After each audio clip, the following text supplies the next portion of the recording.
everyone. We are back with Letters of Intent, and today we are lucky to have a guest who I've had a chance to chat with a little bit about what he does. But you guys are in for a real treat today because we have Michael Liebowitz here with us today, and Michael is an expert on messaging. Okay, and if anyone who has a business should be listening closely to this podcast because messaging will really make or break your business. And we are very lucky today to have Michael with us because he's going to share some really unique insights on what it means to have good messaging, what bad messaging looks like, and how you can optimize your messaging. Michael is an expert in neuroscience and linguistics and has a storied career, has done many, many interesting and wonderful things that we'll get into. But we'll also be talking a lot about messaging and even maybe talking a little bit about our messaging today at Carbon Law Group and how that can be improved. So I have consented to be his guinea pig. I'm a little bit concerned, but I'm excited to see what I learned. So, Michael, without further ado, thank you so much for joining us today. Pankaj, I am so happy to be here with you, and what a wonderful introduction. Thank you so much. My pleasure. My pleasure. So let's kick it off, Michael. So tell us a little bit about what you do. What is messaging? You don't meet a lot of people who focus just on messaging for businesses, but what made you focus on this and why is it so important? I love language. I don't know why I love language. I can actually, I won't go into the long story, but I can trace it back to the first grade to tell you the truth. But in particular, what I like about it the most is how people use language to understand each other. That's my main focus, is how do we communicate for understanding each other on a deeper level. So when I encountered behavioral neuroscience, which is a amalgam of so many other techniques. There's psychology in there. I've studied some psychology, a lot of study in neurolinguistic programming, and a bunch of other 3-letter modalities that no one else has ever heard of. So I won't bother with some random alphabet soup for everybody. But I got deeply interested in these modalities from the standpoint of understanding how people understand themselves, their world, and how to communicate with each other. And these are all therapeutic techniques, right? To do a piece of therapy with someone, which I can do, and I often do throughout the year on a pro bono level. But I didn't want to sit in someone's bad day all day, right? I want to sit in someone's joy and what makes them light up. And that's when I realized, oh my gosh, there's all these amazing people starting, building, growing their business. And this is part 2 of the formula. I am a huge fan of entrepreneurship, right? I think I've been on a W-2 working for someone else exactly 3 years of my life. Okay. So I'm a huge fan of entrepreneurship, and the two are a perfect blend together where I get to apply my understanding of neuroscience and behavior and communication and work with people who are creating an amazing business to support themselves, the people who work for them, their families, and just bringing something amazing to the world. And we create their unique market position, how to frame their business that's different from everyone else, but also so resonant for the kind of person they want to attract into their world and just express the value they offer rather than the thing they offer, so that they can get those yeses so much more quickly and just enjoy a business filled with amazing clients. I love that. I love that. Yeah, I think this is great. Kismet, I think, brought us together today because I think we think alike in many, many ways. It's really reassuring to hear that, your passion for entrepreneurship, because that's really about this, also what this podcast is about, and business and entrepreneurship. Even though as a lawyer, I see, we look at it from a little different angle, but it's funny when you said that you want to be part of the joy of people. I'm like, wow, lawyers are often part of the other side when people are running into problems. But as a transactional lawyer, we get to experience more of the joy, and it's also, how you show up for your clients too. And I think that's a big part of it. So, it kind of begs the question: what are people doing wrong with messaging right now? What's the problem with messaging? Yeah, so you and I both know this. We've met through networking, and we're networking groups, and Whenever you're in a networking group, here's what you hear all the time. This is, hi, my name is, this is what I do. Maybe they say some of the benefits of it, right? We typically talk about the thing we do, how we do it, and what are the benefits, probably more likely the features, things like that. This is all good and useful information, but when it comes to what is wrong with it is messaging, here's the thing. All of it talks to the wrong part of the brain. Okay. Interesting. There's another part of the brain in operation. I call them the human brain and the critter brain. All the information I just told you, that's human brain level stuff. And I'll just skip to the highlights. We use all that information to justify a decision. But what we don't do is we hardly give our audience the information to make a decision in the first place. And that's all critter brain level stuff. And here's what the critter brain wants to hear. And it's really counterintuitive. All it wants to hear is what is your belief. That's it. It doesn't want to know how you do the thing. It doesn't want to know how good you are at it. It doesn't want to know how experienced you are in it. It doesn't even care about the benefits of it. It just wants to know, what do you believe is true about your thing? It doesn't have to be a belief that, the heavens open up like, wow, what a revelation. No, I've literally had clients, or a client specifically, where their core belief in this business is it's fun to show off. Right? We created our entire messaging strategy around that core belief. In this case, they sold cooking gadgets, and the messaging that came out of that is, would you like to be the star of the dinner party?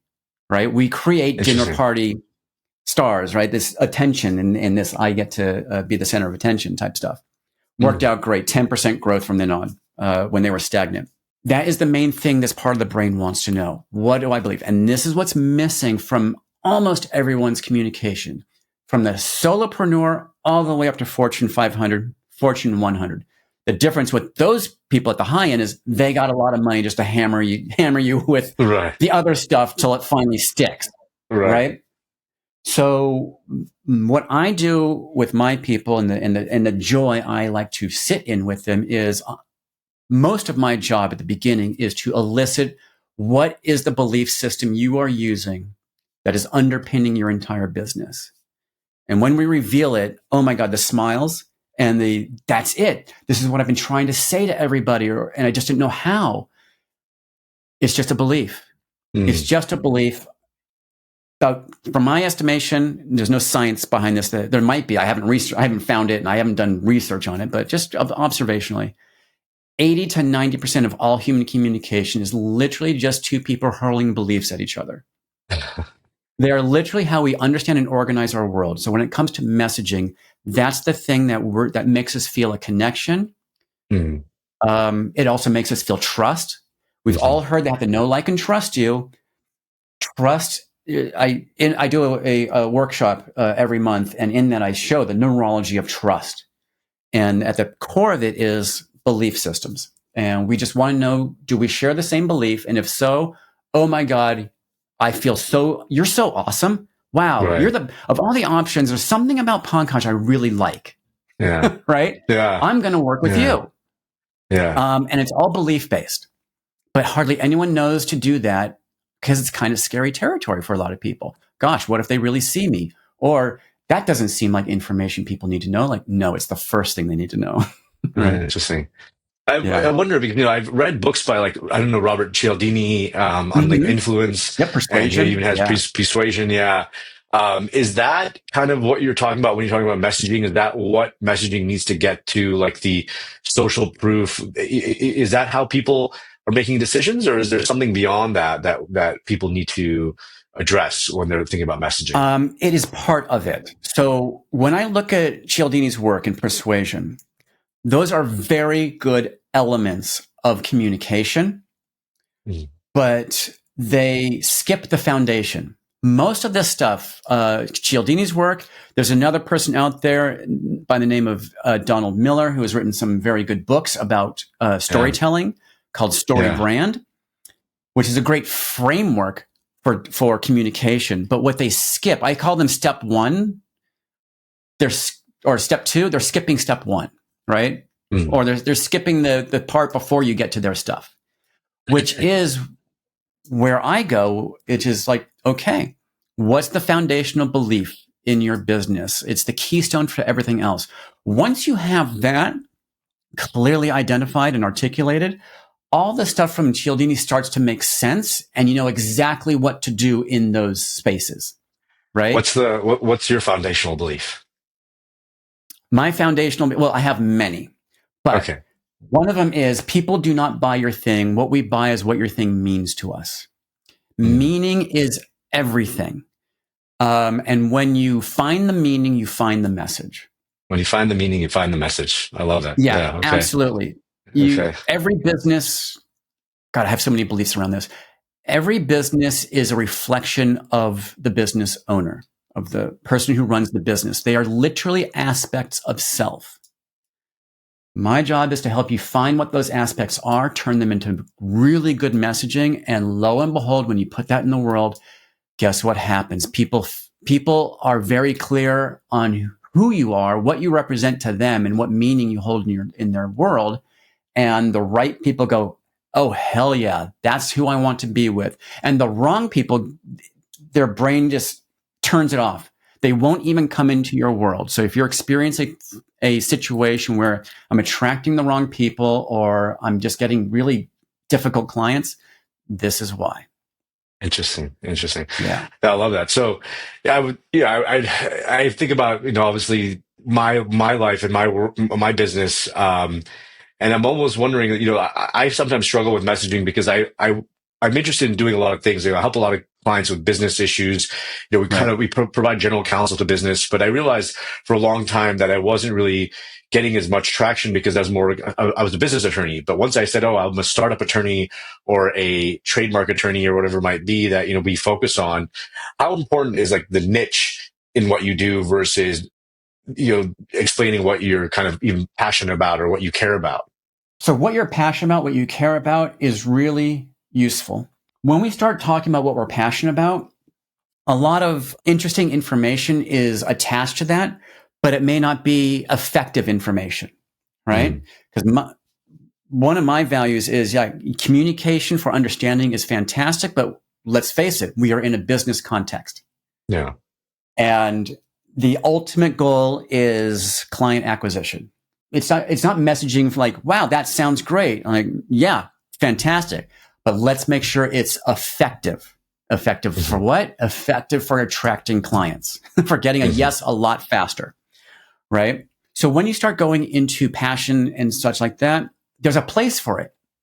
There's definitely a place for it. It's later on down the messaging hierarchy, though. Okay. However, within all that passion are clues to belief systems. Mm. So it's got a lot of extra information there that doesn't need to be there, but they're a great place to start to find the core message. I see. Like that one message. You'll see some of my messaging out there. It's on the banner on my LinkedIn.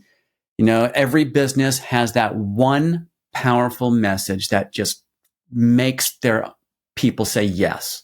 I help you find it, but there's that one. There's that one thing, right? That's great. No, actually, maybe we can pull up your LinkedIn. I'd love to see kind of how it might be good for your visuals, Yeah. how your LinkedIn is, let's see.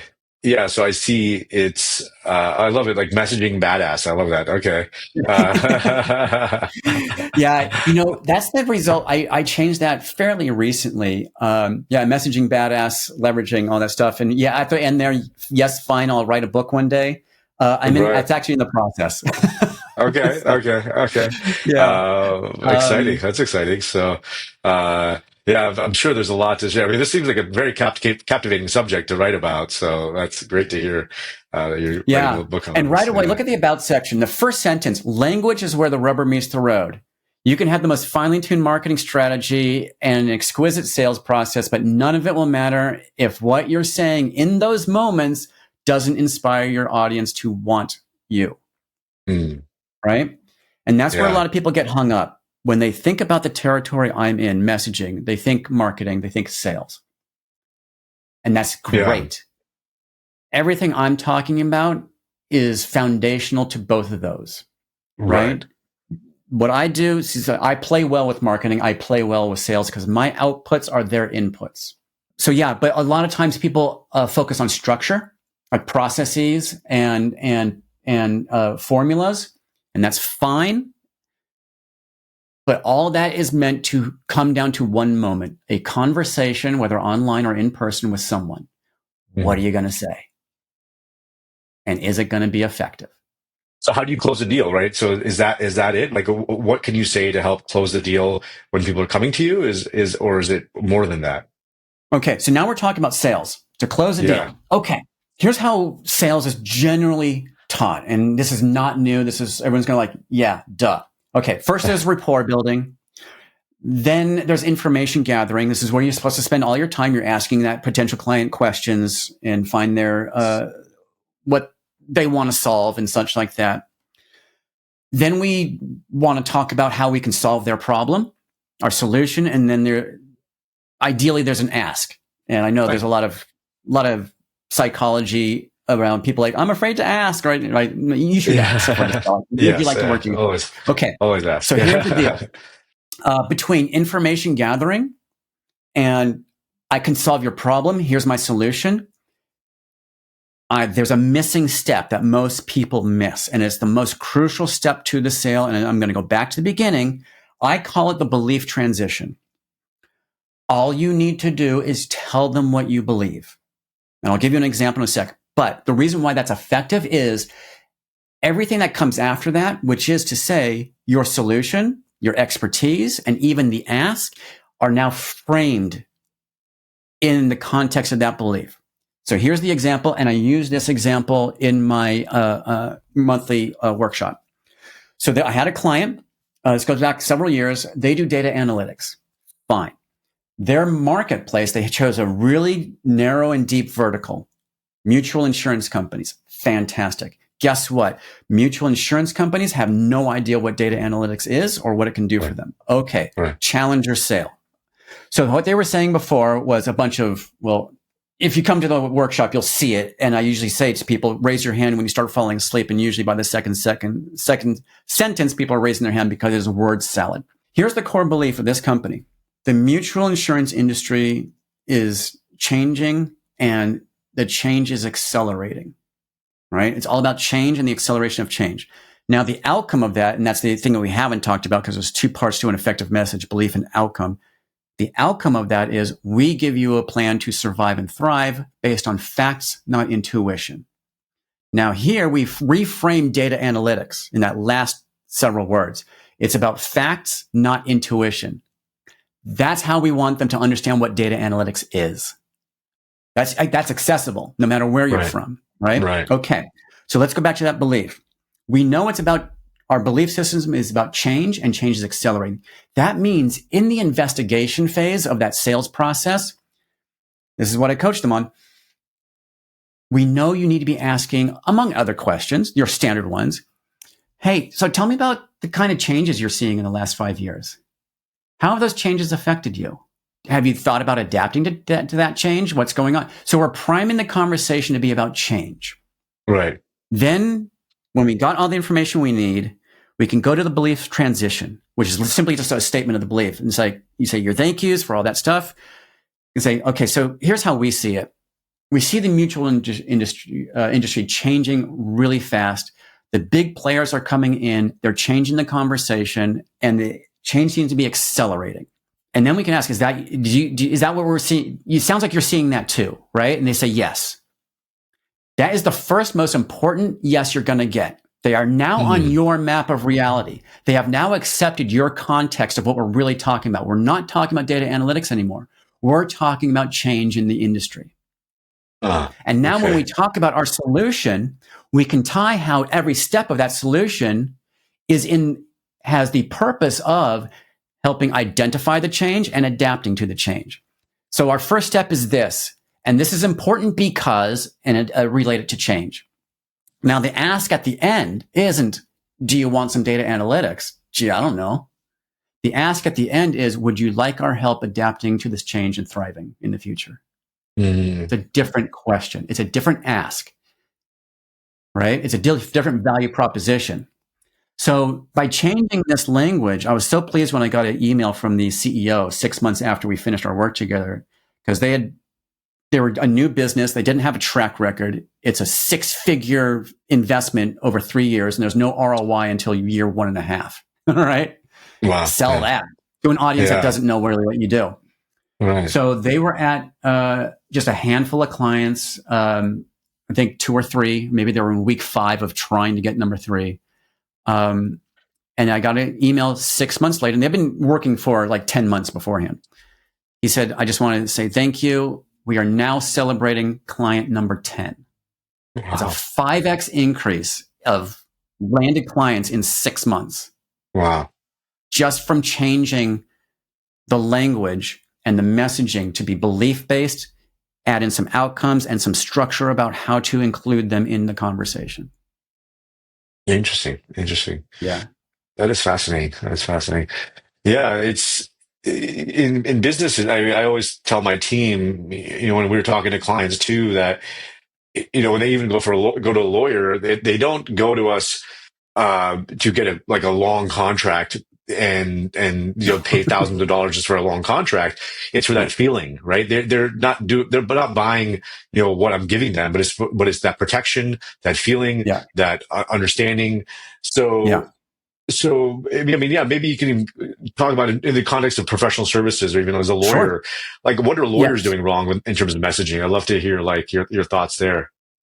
You're relying on your data, years of experience.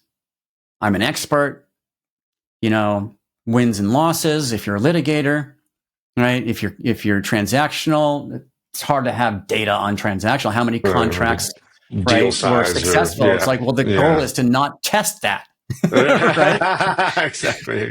Right? Exactly. Right? It's like, no one's you only go to the contract when someone messed up. It's like, we hope we don't have to go there. Exactly. I'll give you an example. And I have had a client that is a contract attorney, transactional. And this is what's great about this. When you tap into beliefs as your differentiating factor rather than a feature or a benefit of your business. And his map of reality, it was all about the details, right? That a contract is all about that one little detail. And that's where his focus of attention. But in talking with him and when I'm eliciting all these beliefs, I just noticed this frame kept coming up. Detail this, or other words around detail. So we mapped his language all around this one frame of telling the audience a version of, and I forget off the top of my head what was the actual language we used. I just remember the direction of it, which is what I'll give you now, which is, when it comes to the details matter. It's just all about details. Fine. This is specific language. What it's doing, it's a lighthouse. It's a beacon, I should say. Or like that, the light at the front of your house that attracts all the bugs. Like it's meant to attract them, right? This is meant to attract a kind of person who is also all about the details, because they're going to resonate with that frame, right? It's a subtle hint at, if you're the kind of person, and here I'm getting into belonging traits. If you're the kind of person who is all about details, and you are that sort of fastidious kind of micro detail person, boy, do you belong over here. Yeah. And anyone who is not like that, who isn't that detailed person, who may be a great business owner, maybe they operate more on feels, right? It's like, how are we getting along? They're more relationship based. They may see this and go, ooh, maybe not the person for me, or that language may just fly right by them, because it doesn't trigger the parts of their brain that signal, that's my person. Mm. So this guy's now attracting, and of course there's other parts to the messaging strategy, but it's all designed to attract the kind of entrepreneur and business owner or whatever thing where someone's like, yeah, it is about the details. That's the first most important yes, right? Yeah. And I'm sure there's a way to message a different type of transactional attorney because there's a way I can see someone who's like, oh, contracts are a way to facilitate relationship and make sure the relationship, like they're using this language, right? This is their belief system. We wouldn't use the word detail at all. We'd amplify about relationship, and people who are all about relationship will go like, oh, this person gets me. Meanwhile, all the detailed people are like, not detailed enough, pass. Right? Interesting. Yeah. And there's enough for everybody. So there's two people who do the exact same thing, have had the exact same training. Heck, they might have even been in the same class in law school, right? Graduate at the same level, the whole thing, had the exact same everything, all the detail. All the metrics are the exact same, but they're attracting their ideal clients. They're attracting great businesses in competition, so to speak, with each other. But because their language is specifically tuned to attract a different kind of person, they are having thriving businesses. They're differentiated while doing the exact same thing. Fascinating.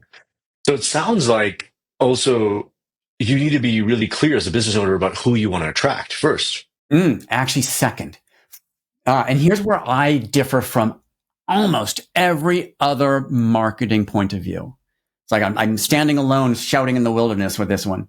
Marketing will tell you you got to talk to your audience. You got to understand your audience. You got to understand your audience. Go talk to your audience. And yes, that's true. However, the neurology tells us there's a missing step. And from my point of view, and here's another belief, because a belief is anything you can add the words, I believe that. And if it makes sense, what comes afterwards, it's a belief. So here's another one of mine. Before you can understand your audience, you have to first understand yourself.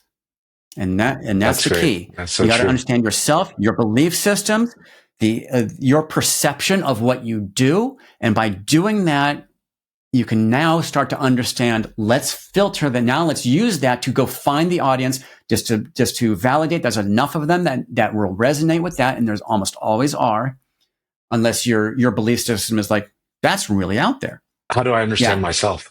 Okay. I'm going to give everyone the main question. This is the first question I always ask in my engagements with people, and I freely give it away. So here it is, Pankaj. So you're a transactional attorney, right? How do you describe your business now? Just you're telling me like, hey, Pankaj, nice to meet you. What do you do? You say what? Well, yeah, I'm a business lawyer. Our tagline is counsel for deal makers and risk takers. So we are working with small to medium sized businesses, helping them with everything from contract negotiation to mergers, acquisitions, and also protecting their intellectual property.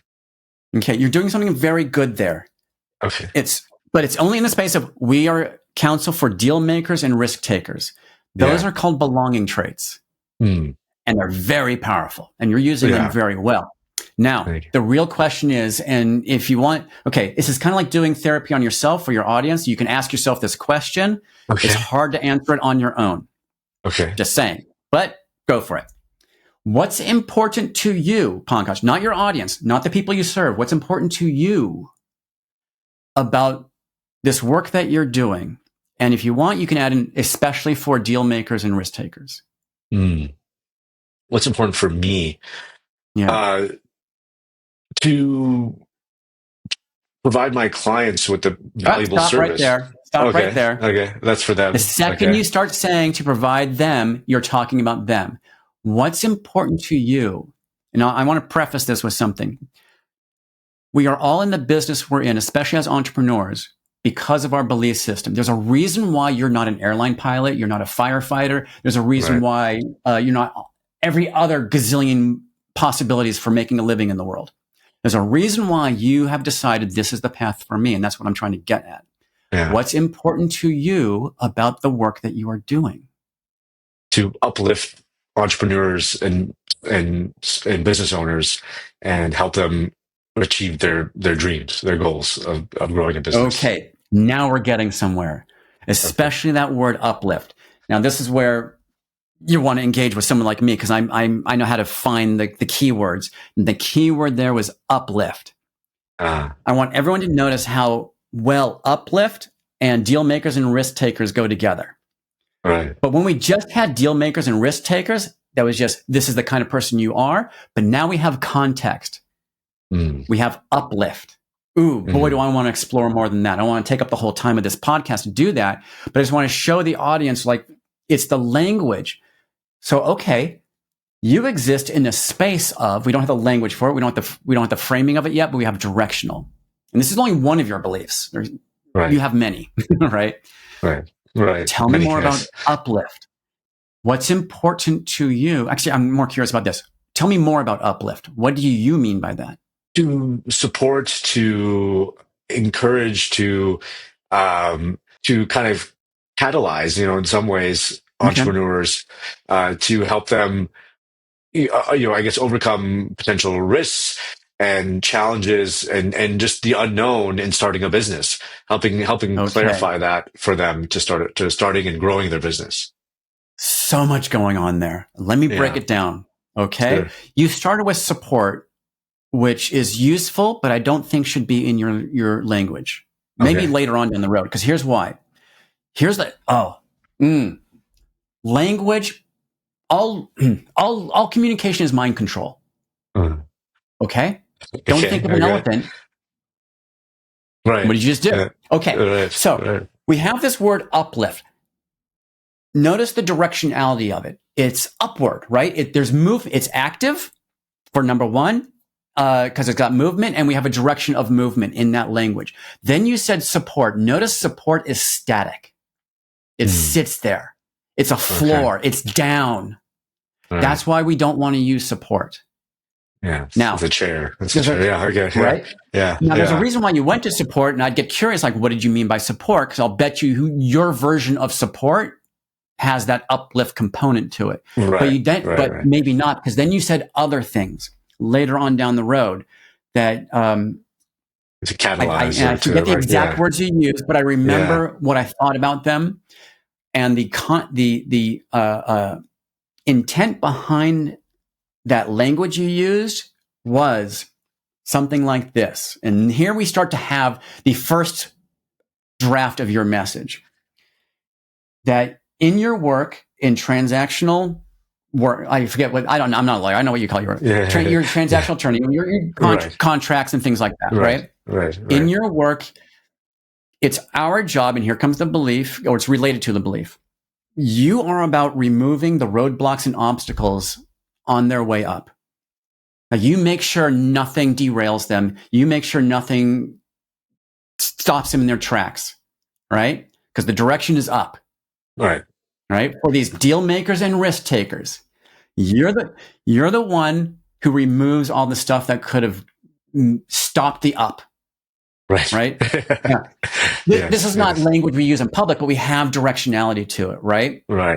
And that's where the word support comes in, because support in some cases is, let's use it like the stock market. Right. Support is the thing. The floor. It's like, you can't go further down than this. Right. So at various times, you're providing a stable foundation that protects them where they are, so they don't go down. Now let's bring it back to that sales conversation we were talking about. When we have the language, now the ask isn't, hey, do you want us to help you with some contracts? The ask is, would you like to work with us to maintain that upward direction and prevent the downward stuff? I love it. Yeah. Right? Yeah. It's about a contract. It's about solving the lawyering, the contracts. This is just how you do that. Right. But that's not. You'll learn in my workshop. The other thing that the brain wants to know, and this is actually human brain communication. There's two core things that our brain wants to know. You already know about the belief. The thing that human brain wants to know is, what's the main outcome I get? And outcomes are interesting. There's a famous saying in marketing, people don't want a 1/4-inch drill. What they want is a 1/4-inch hole. Right? What does that mean? Yeah. What does that? Yeah. It's a metaphor. And I'll give it to you right there. The drill in your case is the contract. That's the thing you're buying, the tangible thing. But what they want, in your case, the hole is, the purpose of this contract is to make sure up happens and not down. I see. Right? That's what they really want. So be clear about that. Meanwhile, your competition is selling contracts. Yeah. I can get those from any of you. Right. You live in a big metropolitan area. There's probably several hundred of you in just this, within driving distance. Right. Right. Yeah. Exactly. And Exactly. notice how this differentiates you. You're not differentiating in a Right. process like, hey, we have the XYZ process or you know, pick something else. There's a plumber in our neighborhood that says, we're the punctual plumber. That's not differentiation. Seeing that, any other plumber can say, yeah, we're going to be on time too. Differentiation lost, right? Okay. Okay. No, Yeah. this is Yeah. differentiation into a belief system that is an invitation to people who think like you do to go, oh, you're my guy. Mm. Yeah. Yeah. Now imagine you were working with a bunch of risk takers and deal makers who are also all about the up, right? That uplift. Rather than like, hey, I need you to protect me against this person. They're defensive. Yeah. My guess is you'd rather sit in the joy of that energy of people like, let's go build something amazing, more than you want to sit in the energy of someone going, hey, protect me from this, protect me from that. Right. Right. Yeah. Right. Absolutely. Absolutely. Yeah. No, that's so fascinating. You know, I mean, I'm so intrigued by language too. You know, as lawyers too, we operate in the world of language. You know, how we are written, how we write, how we speak Oh yeah. is so important. And you know, linguistics You is there's a fascinating. whole Yeah. there's a whole word for your version, legalese. Yeah, legalese, right? Yeah, exactly. Something you try to avoid, but yeah, there is a whole way of speaking, and it's interesting. 'Cause every business, right? Every industry has its own legalese, has its own way of speaking, Yeah. communicating, acronyms that are Yeah. used or overused. You know, Yep. so corporate, we hear corporate speak all the time.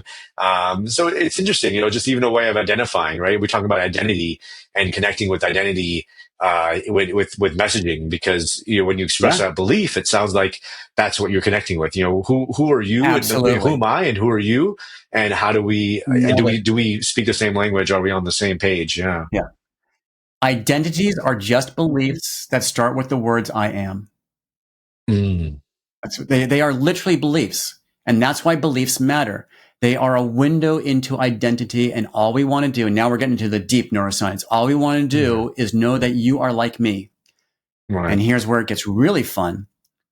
The reason why that's important is it's safety patterning. Sounds almost like some tribal, from our tribal origins, you know, like growing up Oh, or something. further Yeah. back than that, we're talking about mammalian neurology, not even human yet, right? Although our brains are built like Microsoft builds operating systems, everything's backward compatible. Right. So all the stuff that happened, when from hundreds of thousands of years ago, before Homo sapiens sort of are identified on the branches of the light tree of life, this stuff was already in place, Yeah. and we're just still operating it, and everything else that makes us cognitively human was built on top of it. Yeah.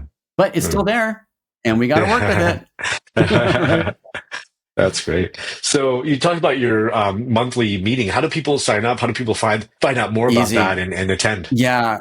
There's several avenues, and you can put in the show notes. Either go to my website, mindmagnetizer.com, and all the CTAs there are click to register. There's also some free ebooks there they can find. One of them, The Neurology of Yes. If you don't want to join the workshop, the Neurology of Yes ebook is a highly condensed version of the same lessons you're going to learn. Now, in the workshop, though, I work on the message of everyone in the room, much like you and I just did, a little bit Fantastic. more in detail too. Right. So if you want to have that sort of result, like, yeah, I don't just want to read about how messaging works. I want to, have a good message. Come to the workshop. So you can register from the website. That's going to be the easiest one. You can also read a little bit about my philosophy of all this stuff. There's an about section. You can read a little bit about me too if you want to. Okay. But Fantastic. the website is designed to be a learning experience, and that's Fantastic. deliberate because belonging trait. I want to attract people who love to learn new things. Is one of my belonging traits. So I deliver a learning experience so that those people go, heck, this is awesome. That's why we get along, I think. Yeah. I think Yeah, yeah, I love learning, and I love learning about these yeah. new ways to communicate and improve, business and messaging and life. Yeah. If people want to find out, get in touch with you, what's the best way to do that? I'm more and more on LinkedIn. although I'm not posting a lot. That's going to be changing soon, but I'm there paying attention a lot more. But honestly, feel free to, actually on the website, on the upper right-hand side of the menu at the top is a button you can click. I forget what it says specifically, but you can just schedule time with me. You can do a 15-minute really quick, or you can schedule a 30-minute chat with me. And oh my gosh, I have people like, who am I talking with right now? It's like this person. I don't know that person, but we're going to have fun getting to know them. Right. And it's totally not a sales pitch either. It's totally not. It's mostly just like, hey, what's going on in your world? Maybe I can add some insight and help you find a direction. If you want to work together, that's fine, but that's not my purpose with those calls. My purpose is to educate and to illuminate and to help you out in one way or another. Do I get clients from that? Absolutely. There's some people like, I definitely need your help. Great, let's talk about it. But this is not a sales pitch. You'll never hear me ask, hey, here's my thing. Do you want to work together? Will never happen. Okay. Right?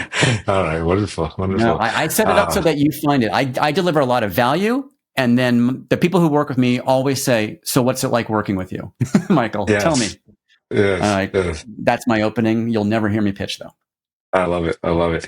Well, Michael, this has been extremely illuminating. I've loved hearing about ways to improve messaging. I think there's so much more, obviously, we could talk about, and then, neuroscience and linguistics. So, this is obviously, hopefully the first of many conversations that we'll have about this. And, listeners, if you're looking to get in touch, you guys know how to get a hold of him, Michael now. He's also on, LinkedIn, on his website, and we will post all that information in the show notes. We hope you guys found this information, this podcast informative today. And if you guys have any comments, questions, please leave comments or message us. And we always are willing to hear feedback and ways to improve our messaging.